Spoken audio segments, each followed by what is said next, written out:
I was asked if I wanted to have lunch with Bob Dylan at his home. Asked if I ate meat. Thought I should say no but said yes. Went to his house, and I met him. Only musician I've ever met was one of my best friends, Billy Joe Shaver, and I told Dylan and he laughed and said he loved Billy Joe. Then he left, and came back with an old vinyl of Honky Tonk Heroes, and put it on, and we listened to it, all the way through, and didn't talk. Then he talked to me at length. I gotta go, but when I get back I'll tell you about it. When Bob Dylan speaks, his words seem chosen long ago, his sentences are spare, and he looks right at you, and his countenance is stone. He spoke to me for many hours over 2 days. There was no alcohol or drugs consumed. He was interested only in writing.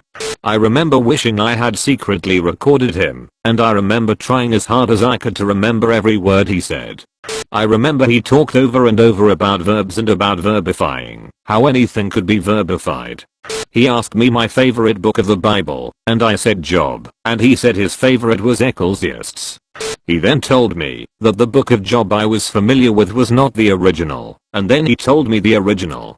I began to notice his speech was naturally rich with imagery, and that listening to him had a mesmerizing effect.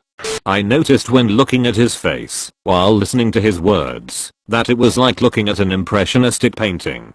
I cannot repeat any of what I heard that evening, but he invited me to stay the night and we ate dinner in silence. A girl cooked a beef stew and there were 3 other men, who I later learned were musicians. When Bob Dylan retired for the evening, I spoke freely with the 3 men. They took me to a recording studio in a guest house, and I listened to them play. I asked them for their favorite Dylan stories. They told me, and the night happened, and I didn't sleep. I was very unknown at the time, and asked why Bob Dylan had summoned me for this visit. One of the men told me. The next morning, when Dylan reappeared, the big house seemed full again. He told me he wanted me to meet someone. He took me to the guard shack, and I met the guard and Dylan told the old man to tell me the story. He did and it was very funny. We went back to the house and Dylan poured 2 cups of black coffee and we each drank coffee. And that is when Bob Dylan began speaking about being a writer. He said most writers were what he called stenographers.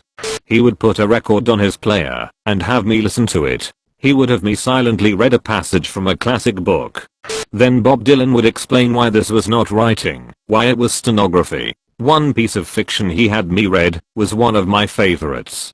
I saw that I had been wrong about one of my favorite pieces of fiction. Bob Dylan showed me how I had been deceived. I told him that I understood, but I did not, and I lied to Bob Dylan. A week later, I understood, and phoned him, and explained and he laughed. I don't want to say what Bob Dylan said to me, but one thing that he gave me permission to tell my friends was, don't be fooled by typists.